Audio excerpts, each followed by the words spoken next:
Hello everyone and welcome back to my simplify classes. तो मैं तेजस्वी शर्माली आपके पास ला चुकी हूँ एक अच्छा और इंटरेस्टिंग लेक्चर बायोलॉजी का फर्स्ट चैप्टर क्लास 11 का द लिविंग वर्ल्ड का।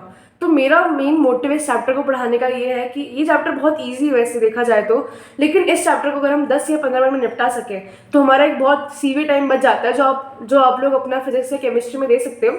तो मैं इस एम के आपके पास आई हूँ और मैंने पहले से कुछ चीज़ें लिख दी हैं इसमें ताकि मैं अपना ज़्यादा टाइम आपको खवा ना सकूँ। और बेसिकली मैं आपको इस चैप्टर पढ़ाते वक्त अपने कुछ पीवाईक्यू भी कराऊंगी जो मैं आपको मतलब वीडियो के दौरान दिखाती जाऊंगी सीरीज वाइज। ठीक है, तो आइए हम आज देखते हैं कि हमारा जो सबसे पहला चैप्टर था लिविंग वर्ल्ड का, तो उसमें एक नाम आता है। अगर आपने गौर किया हो कभी एनसीईआरटी में, तो एनसीईआरटी में जब भी आप लिविंग वर्ल्ड पढ़ते हैं तो लिविंग वर्ल्ड के स्टार्ट होने से जिस पहले पेज पे एक नाम आता था अर्नस्ट मेयर का नाम। तो अर्नस्ट मेयर जो थे उनके बारे में पढ़ना इसलिए जरूरी है क्योंकि बहुत साल पहले मतलब पीवाईक्यू से बन जाते थे कि बताइए अर्नस्ट मेयर की ऑक्यूपेशंस क्या है और उन्होंने कौन सा अवार्ड जीता है। तो देखते हैं कि डार्विन ऑफ 20th सेंचुरी किसको कहा जाता है। डार्विन 20th सेंचुरी कहा जाता है अर्नस्ट मेयर को, और इनको मिला है ट्रिपल क्राउन अवार्ड। तो ये बात आपको याद करनी है, मतलब आपको एक बार देख लेना है तो क्योंकि अपन रिस्क नहीं ले सकते नीट के एग्जाम में या बोर्ड के एग्जाम में भी या 11th क्लास के एग्जाम में भी, नॉट बोर्ड एग्जाम में सॉरी। तो ट्रिपल क्राउन अवार्ड था अर्नस्ट मेयर ने जीता था इस अवार्ड को और इनको कहते हैं डार्विन 20th सेंचुरी। अब हम बेसिक हमारा चैप्टर स्टार्ट करते हैं लिविंग वर्ल्ड यहाँ से। तो बेसिकली व्हाट इज लिविंग, देखिए तो यहाँ पे लिखा है कि लिविंग क्या है। तो लिविंग है grass, not grass, it is grass. So G मतलब होता है ग्रोथ, आर मतलब होता है रिप्रोडक्शन, ए मतलब होता है ability to sense the environment, और एस होता है कि आपका क्या रिस्पॉन्स है, the sensitivity to response to the environment. तो क्या होता है, जी मतलब होता है ग्रोथ, आर मतलब होता है रिप्रोडक्शन, ए मतलब होता है ability to sense the environment and the responsibility और response to the sense to the environment. तो ये होते हैं हमारे चार बेसिक लिविंग के फंडे। तो लिविंग हमारे जो चार होते हैं हम कहते हैं इनको यूनिक फीचर्स कहते हैं, राइट। अब हम बात करते हैं कि all living organisms grow, seriously मतलब सारे लिविंग ऑर्गेनिज्म ग्रो करते हैं?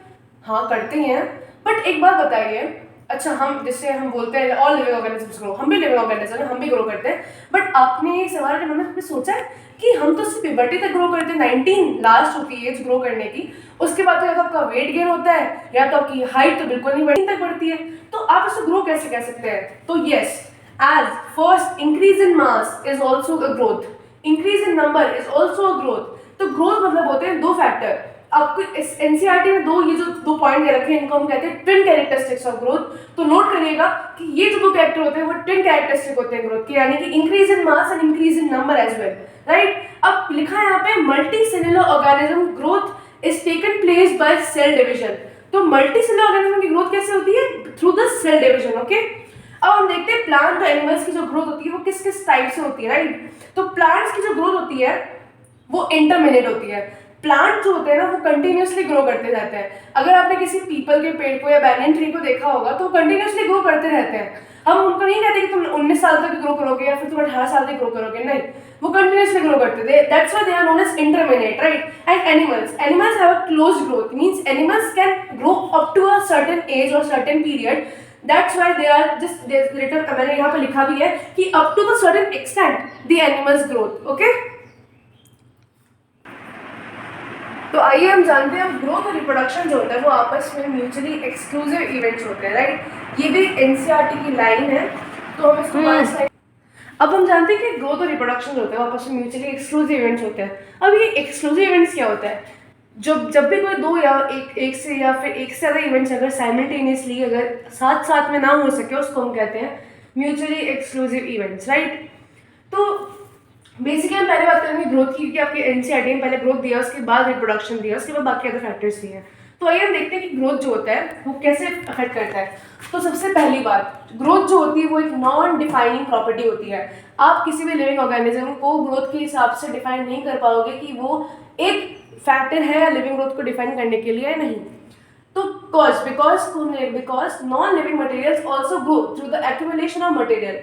अब मैं एक बात सोचते हैं हम भी, जैसे आप जानते हैं कि अगर सूरज की रोशनी अगर ग्लास पे पड़ती है या फिर मान लीजिए कोई चर्च से ग्लास है, चर्च की बिल्डिंग में कोई ग्लास लगा है, तो अगर वो 50 से 60 सालों से लगा है तो देखेंगे कि ग्लास जो है उसकी हाइट बढ़ती जाएगी नीचे से, क्योंकि ग्लास भी गलता है, राइट। तो ऐसे ही बोल रहा है कि नॉन लिविंग मटेरियल, क्योंकि ग्लास भी नॉन लिविंग मटेरियल है, तो it is also growing because through the accumulation of material. नीचे जो एक्यूमुलेशन यानी कि जमना, मटेरियल जो जमते हैं, एक्यूमुलेट जो होते हैं, उसकी वजह से नॉन लिविंग मटेरियल्स भी ग्रो करते हैं। Example sand mould, mountains, boulders etcetera. अब हम चलते हैं रिप्रोडक्शन पे, राइट। तो रिप्रोडक्शन जो है हमारी कैरेक्टरिस्टिक है लिविंग ऑर्गेनिजम्स की। तो ये रिप्रोडक्शन जो है कैरेक्टरिस्टिक तो है, but by we can reproduce through sexual as well as asexual reproduction. तो सेक्सुअल के भी एग्जाम्पल बाद में पढ़ेंगे, जैसे क्योंकि हम ह्यूमन बीइंग से सेक्सुअल रिप्रोडक्शन करते हैं, all mammals also do sexual reproduction. अब एसेक्सुअल रिप्रोडक्शन जो थोड़ा ट्रिकी लगता है बच्चों को इसको याद करने में, तो पहले बात करेंगे फंजाई की। तो फंगाई जो होते हैं वो स्पोर्स से रिप्रोड्यूस करते हैं, यीस्ट और हाइड्रा जो होते हैं वो बडिंग से रिप्रोड्यूस करते हैं। और जो प्लेनेरिया, ये बहुत ही इंपॉर्टेंट क्वेश्चन है, PYQ भी है, बहुत सारे एग्जाम्स में क्वेश्चन आता है कि who is the which organism do the true regeneration. तो एग्जाम तो उसका आंसर विल बी प्लेनेरिया।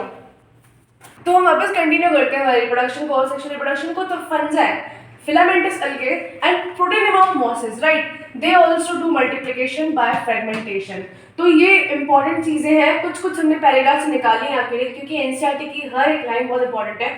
तो आपको याद रखना कि फंगाई, फिलामेंटस एल्गे और प्रोटेनियम ऑफ मॉसेस जो होती है वो फ्रेगमेंटेशन से मल्टीप्लाई करती है, ठीक है, सिंपल बात है।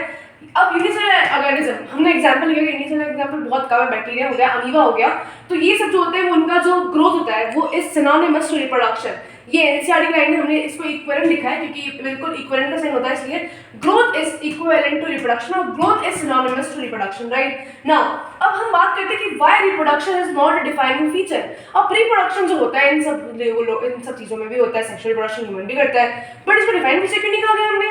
इसका रीजन देखते हैं, क्योंकि there are many organisms which did not reproduce. अब ऐसे कई ऑर्गेनिज्म हैं जो रिप्रोड्यूस नहीं करते बावजूद जिंदा है। एग्जाम्पल म्यूल्स यानी खच्चर, स्टेराइल वर्कर बीज जो होती है वो रिप्रोडक्शन नहीं करती। और लास्ट एग्जाम्पल है इनफर्टाइल ह्यूमन कपल। आप सब जानते हैं इनफर्टाइल ह्यूमन कपल्स होते हैं जो IVF की टेक्निक का सहारा लेते हैं रिप्रोड्यूस करने के लिए, बट ये कुछ इनबॉर्न भी होते हैं जो इनफर्टाइल ह्यूमन कपल होते हैं। तो आइए हम बात करते हैं मेटाबॉलिज्म और सेलुलर ऑर्गेनाइजेशन की। तो मैं आपको पहले बता दूं कि ये दोनों जो है वो डिफाइनिंग फीचर लिविंग ऑर्गेनिजम्स हैं। एज पर एनसीईआरटी के दोनों डिफाइनिंग फीचर लिविंग ऑर्गेनिज्म है, बट एक बात और ध्यान रख सकते हैं कि जो इंट्रिंसिक ग्रोथ होती है, यानी कि लिविंग ऑर्गेनिजम्स के जो अंदर से ग्रोथ होती है, लाइक जो ब्लड सेल्स हमारे बाबा बनती हैं 120 दिन के लाइफ स्पैन में, तो इन सबको भी आप ग्रोथ मान सकते हैं। But according to NCERT these two features are defining feature of living organism. तो हम सेलुलर ऑर्गेनाइजेशन बाद में देखेंगे, पहले मेटाबॉलिज्म देख लेते हैं। तो बेसिकली व्हाट इज मेटाबॉलिज्म? आपने अगर बायोलॉजी ढंग से पढ़ी हो या फिर बायोलॉजी पढ़ी हो कभी भी, तो मेटाबॉलिज्म में आते हैं दो, एक होता है कैटाबॉलिज्म, एक होता है एनाबॉलिज्म। बट ये बात की चीज़ें हम देखते हैं कि मेटाबॉलिज्म आखिर होता क्या है। तो the sum total of all chemical reactions occurring in our body is known as metabolism. जितनी भी केमिकल रिएक्शन हमारी बॉडी में हो रही हैं उन सबको हम कहेंगे metabolism. All plants, animals, fungi, microbes exhibit metabolism. तो जितने भी प्लांट्स हैं, एनिमल्स हैं, फंगाई हैं, माइक्रोब्स हैं, उन सबके पास मेटाबॉलिज्म वो एग्जिबिट कर सकते हैं। और ये जो मेटाबॉलिज्म है ये डिफाइनिंग फीचर है हमारे लिविंग ऑर्गेनिजम्स का। तो मेटाबॉलिज्म जो होती है बेसिकली हम एक इन विट्रो एक ट्यूब में भी हम मेटाबॉलिज्म को शो कर सकते हैं।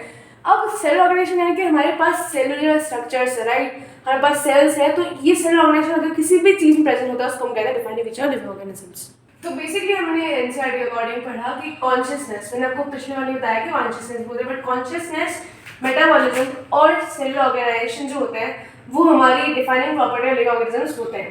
तो ये तीनों जो होते हैं, अब इसको ट्रिक क्या होगी याद करने की? तो ट्रिक है कि मुझे CNC बिस्किट दे दो, यानी कि आपने कभी बचपन में CNC बिस्किट्स तो खाए होंगे। तो CNC यानी कि CMC आपको जस्ट याद रखना है कि N की जगह पे M आ जाएगा। तो C यानी कि कॉन्शियसनेस, M यानी कि मेटाबॉलिज्म और C यानी कि सेल ऑर्गेनाइजेशन। तो CNC बिस्किट दे दो यानी कि DR है। तो डिफाइनिंग प्रॉपर्टी कौन सी हो गई? CMC हो गई। बहुत अच्छी ट्रिक थी है, आप सबको मुझे लगता है कि आपको याद हो जाएगी ट्रिक से। तो अब बात करते हैं आगे के, बढ़ते हैं नंबर ऑफ नॉन स्पीशीज। तो नंबर ऑफ नॉन स्पीशीज कितनी होगी हमारे यहाँ पे?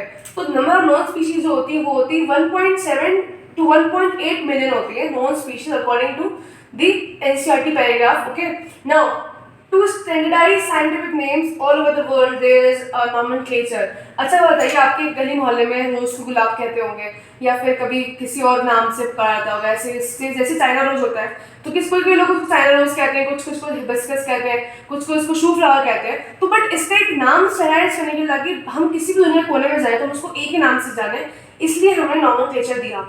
हम आगे देखेंगे तो उसमें होगा कि कार्ल लीनियस देता है बायनॉमियल नॉमेनक्लेचर जो होता है जेनेरा और स्पीशीज के बेसिस पर। तो आइए हम जानते हैं कि वो 5 रूल कौन से होते हैं। तो हमने भी सीखा कि नॉमेनक्लेचर जो होता है वो किसी भी वर्ड किसी भी नाम को सैनिटाइज करने के लिए होता है। तो हमने नॉमेनक्लेचर रखा, बट बायनॉमियल नॉमेनक्लेचर दिया था कार्ल लीनियस ने। तो बायनॉमियल नॉमेनक्लेचर किसने दिया था? कार्ल लीनियस ने दिया था। उन्होंने बोला था कि पहला जो नाम होगा वो जेनेरिक नाम रिप्रेजेंट करेगा और दूसरा जो होगा वो स्पीशीज एपिथेट रिप्रेजेंट करेगा। तो ये जो है ये स्पीशीज है। जल्दीबाजी में इसको शॉर्ट फॉर्म में तो लिख दिया, आई एम सॉरी। तो ये जो था वो हमारा स्पीशीज था।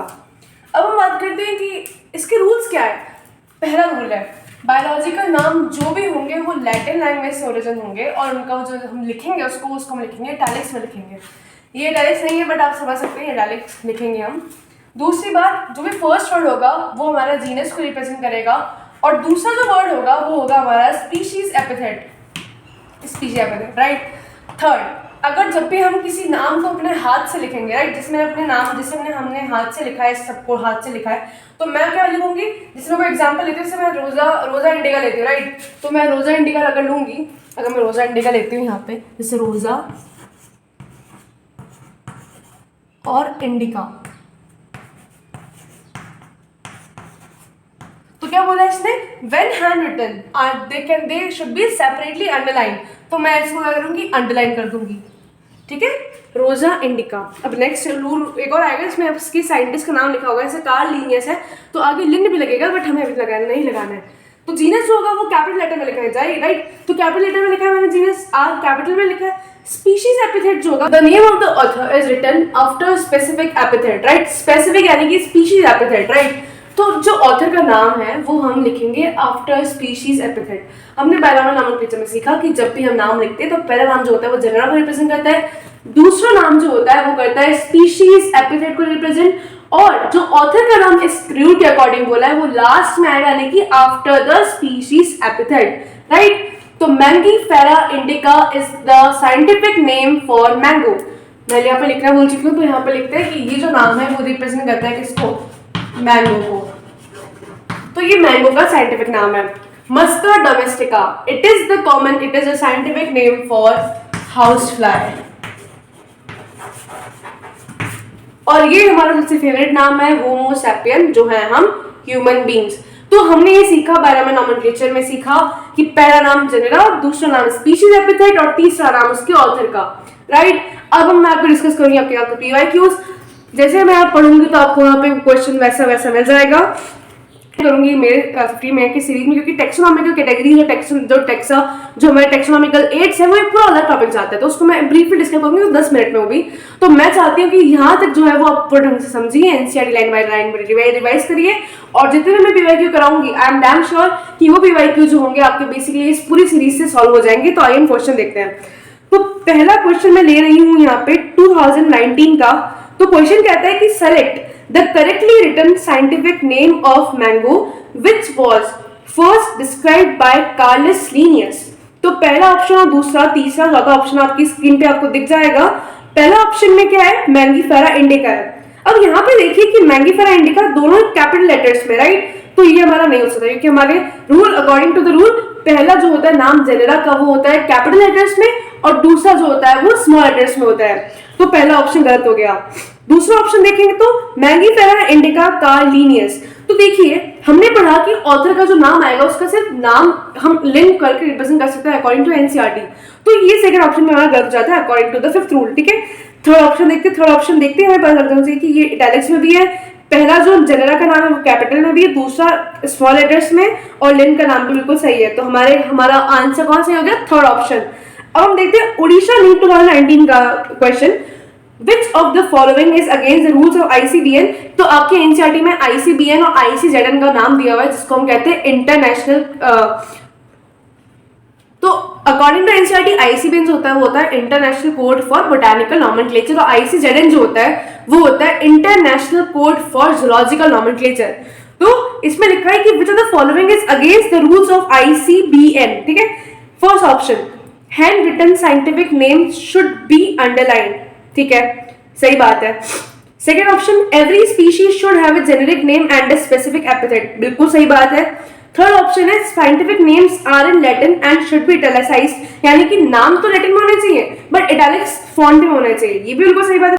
फोर्थ बचा, generic and specific name should be written starting with small letters, तो ये बिल्कुल गलत नाम है। जेनेरिक नेम्स जो होते हैं वो भले कैपिटल लेटर में हो सकते हैं बट स्पेसिफिक जो नेम्स होते हैं वो होते हैं स्मॉल लेटर्स में, राइट? ठीक है, अब हम बात करते हैं आईसीबीएन का फुल फॉर्म पूछा है यहाँ पे। अब थर्ड क्वेश्चन है हमारा, आईसीबीएन स्टैंड्स फॉर, तो आईसीबीएन क्या स्टैंड करता है? तो आईसीबीएन का फर्स्ट ऑप्शन है international code of botanical nomenclature, second है international congress of biological name, बिल्कुल गलत। इंडियन कोड, इंडियन तो आ ही नहीं सकता, इंडियन दोनों ऑप्शन में इंडियन है तो गलत कर दीजिए। कांग्रेस और कोड में बिल्कुल कंफ्यूज मत होइएगा क्योंकि नोमेनक्लेचर और कोड बहुत इंपॉर्टेंट है।